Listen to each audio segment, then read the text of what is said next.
नमस्कार, मी सुनील. आपण पाहतात आवाज इंडिया मराठी. आता एक नजर टाकूयात महत्त्वाच्या घडामोडींवर. भारतीय संगीत क्षेत्राच्या दिग्गज आणि सूरसम्राज्ञी आशा भोसले यांचं काल मुंबईतील ब्रीच कँडी रुग्णालयात वयाच्या 92 वर्षी निधन झालं. त्यांच्या निधनामुळे संगीत विश्वात शोककळा पसरली आहे. आशा भोसले यांची गाणी कित्येक दशके भारतीयांच्या हृदयात घर करून राहिली आहेत आणि त्या हिंदी सृष्टीतील सर्वोत्कृष्ट वर्सटाईल गायिका म्हणून ओळखल्या जातात. त्यांच्या पार्थिवावर आज सायंकाळी 4 वाजता मुंबईतील शिवाजी पार्क येथील स्मशानभूमीत शासकीय इतमामात अंत्यसंस्कार केले जातील. त्यांच्या कुटुंबियांच्या इच्छेनुसार त्यांच्या पार्थिवावर आज सकाळी 10:30 वाजल्यापासून दुपारी 2 वाजेपर्यंत अंत्यदर्शनासाठी त्यांच्या निवासस्थानी ठेवण्यात येईल. यावेळी मुख्यमंत्री, दोन्ही उपमुख्यमंत्र्यांसह इतर राजकीय नेते आणि अनेक फॅन्स तिथे उपस्थित राहून श्रद्धांजली अर्पण करू शकतात. आशा भोसले यांनी हिंदी, मराठी, बंगाली, गुजराती, तमिळ, तेलुगू आणि इतर अनेक भाषांमध्ये 7 दशकांहून अधिक काळ गाणी गायली आहेत.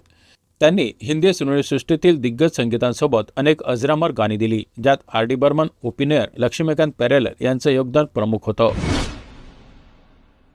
बारामतीत विधानसभेच्या पोटनिवडणुकीसाठी वारे वाहत आहेत आणि त्याचवेळी पुणे महापालिकेत क्षेत्रीय कार्यालयांच्या पुनर्रचनेवरून राजकीय संघर्ष उफाळून आला आहे. उपमुख्यमंत्री सुनेत्रा पवार यांनी या प्रकरणावर मुख्यमंत्री देवेंद्र फडणवीस यांच्याकडे तक्रार केली असून प्रशासकीय निर्णय प्रक्रियेत राजकीय हस्तक्षेप झाल्याचा गंभीर आरोप केला आहे. पुणे महापालिका प्रशासनाने नगरपालिकेतील 15 क्षेत्रीय कार्यालयांची पुनर्रचना केली आहे. सुनेत्रा पवार यांचा दावा आहे की या पुनर्रचनेत नागरिकांच्या सोयीपेक्षा राजकीय हित जास्त महत्त्वाचं ठेवलं गेलं आहे. विशेषतः राष्ट्रवादी काँग्रेसला या पुनर्रचनेचा मोठा फटका बसला आहे, कारण 15 पैकी 14 क्षेत्रीय कार्यालयांचा प्रभाग समित्यांवर भाजपचं वर्चस्व निर्माण होईल, तर काँग्रेसला केवळ एक प्रभाग समिती मिळणार आहे. त्यामुळे राष्ट्रवादी काँग्रेसला सत्तेच्या प्रक्रियेतून बाहेर ठेवण्यासाठी प्रशासनाने राजकीय हस्तक्षेप केला आहे, असा आरोप सुनेत्रा पवार यांनी केला. मुख्यमंत्री देवेंद्र फडणवीस यांनी सुनेत्रा पवार यांच्या तक्रारीची दखल घेतली असून नगरविकास विभागाला तातडीने कामकाज सुरू करण्याचे आदेश दिले आहेत. राज्याच्या राजकारणात मोठ्या प्रमाणावर पक्षांतराची लाट असताना आता शिवसेनेमध्ये नवीन नेतृत्वाचं आगमन होत आहे. पंढरपूरमधील विराट मेळाव्यात राज्याचे उपमुख्यमंत्री एकनाथ शिंदे यांच्या उपस्थितीत 3 बड्या नेत्यांनी शिवसेनेत प्रवेश केला. यामध्ये भगीरथ भालके, त्यांच्या पत्नी डॉक्टर सौ प्रणिता भालके आणि पंढरपूरच्या नगराध्यक्षा तसेच आमदार तानाजी सावंत यांच्या पुतण्याने अनिल सावंत यांच्यासह शेकडो पदाधिकारी शिवसेनेत जाहीरपणे सहभागी झाले. एकनाथ शिंदे यांनी सोशल मीडियावर पोस्ट करत त्या पक्षप्रवेशाची माहिती दिली आणि भगीरथ भालके यांच्या नेतृत्वाखाली पंढरपूर, मंगळवेढा आणि मढा परिसरात शिवसेनेची ताकद अधिक वाढण्याचं सूचित केलं. शिंदे यांनी सांगितलं की भगीरथ भालके हे पंढरपुरात विकासाची गंगा आणणार आहेत आणि त्यांचा पक्षप्रवेश हा फक्त शिवसेनेचाच नाही, तर भागवत धर्म, प्रभू श्रीराम आणि छत्रपती शिवाजी महाराज यांच्या परंपरेचा प्रतीक आहे.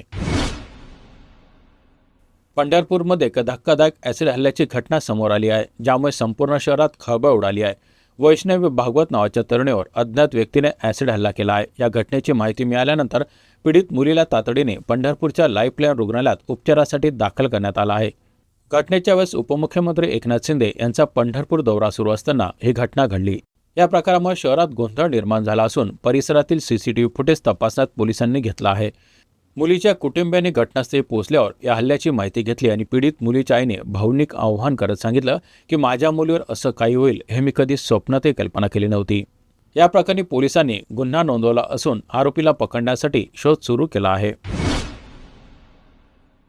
राज्यात गेल्या काही दिवसापासून अवकाळी पावसाचा प्रभाव होता. त्यानंतर आता उष्णतेचा पारा वाढला आहे. काही भागांमध्ये उष्णतेच्या लाटेची चेतावणी दिली आहे, तर काही जिल्ह्यांमध्ये उष्ण आणि दमट हवामानामुळे नागरिकांना सतर्क राहण्याचं सांगितलं आहे. आज कोकण विभागात हवामान कोरडं राहण्याची अपेक्षा आहे, मात्र समुद्रकिनारी भागात दमट वातावरणामुळे उकाडा जास्त जाणवू शकतो. मुंबई, ठाणे, रत्नागिरी आणि सिंधुदुर्ग जिल्ह्यांमध्ये किमान तापमान 24 ते 26 अंश सेल्सिअस दरम्यान राहण्याचा अंदाज आहे. विशेषतः दुपारच्या वेळी उष्णतेचा त्रास अधिक जाणवू शकतो. पाकिस्तानमधील इस्लामाबादमध्ये शांतता चर्चा अयशस्वी ठरल्यानंतर अमेरिकेचे राष्ट्राध्यक्ष डोनाल्ड ट्रम्प यांनी इराणवर लष्करी दबाव वाढवण्याच्या तयारीची सूचना दिली आहे.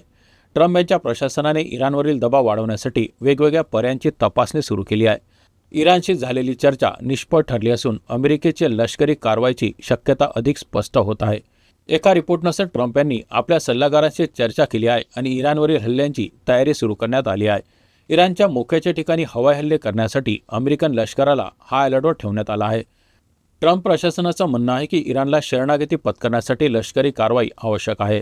जर इराणने खरा करार केला नाही तर अमेरिकेची लष्करी कारवाई एकमेव पर्याय ठरेल, असं ट्रम्प यांनी यापूर्वी संकेत दिले होते. यामुळे संपूर्ण जगाचं लक्ष व्हाईट हाऊसकडे लागलं आहे.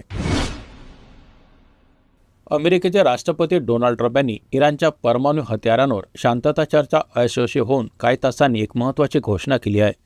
त्यांनी सांगितले की अमेरिकेची नौसेना होमोर्ज स्टेटमध्ये जहाजांच्या प्रवेश आणि निर्गमनावर तात्काळ नाकेबंदी सुरू करेल. या नाकेबंदीचा उद्देश इराणच्या समुद्री वाहतुकीवर नियंत्रण ठेवणं आहे.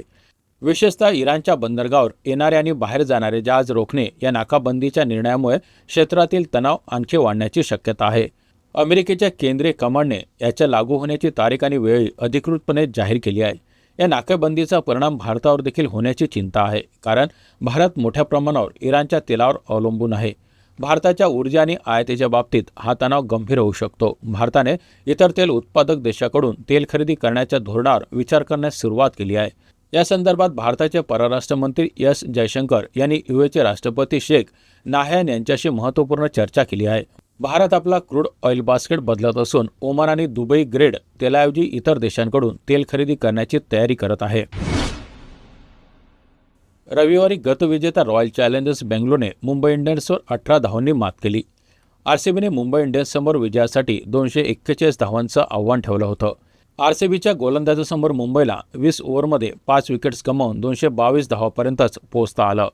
मुंबईच्या शेफर्डने अखेरच्या काही षटकात जोरदार फटकेबाजी करत विजयाचे प्रयत्न केले, पण त्याला दुसऱ्या बाजूने अपेक्षित साथ मिळाली नाही. परिणामी मुंबईला पराभव स्वीकारावा लागला. आरसीबीच्या विजयासह ही संघाची 4 सामन्यांमधील तिसरी मोठी जीत ठरली. दुसरीकडे मुंबई इंडियन्सला सलग तिसऱ्या सामन्यात पराभवाची चव चाखावी लागली. टॉस गमावलेल्या मुंबईने आरसीबीला बॅटिंगसाठी आमंत्रित केलं होतं. आरसीबीने या संधीचा पूर्ण फायदा घेतला आणि वानखेडे स्टेडियमवर आपल्या सर्वोच्च रनचा रेकॉर्ड केला. आरसीबीनं 12च्या रन रेटने धावा केल्या. आरसीबीसाठी पहिल्या 3 फलंदाजांनी अर्धशतकी खेळी केली. या बातमीपत्रात इथेच थांबत आहोत. पाहत रहा आवाज इंडिया मराठी.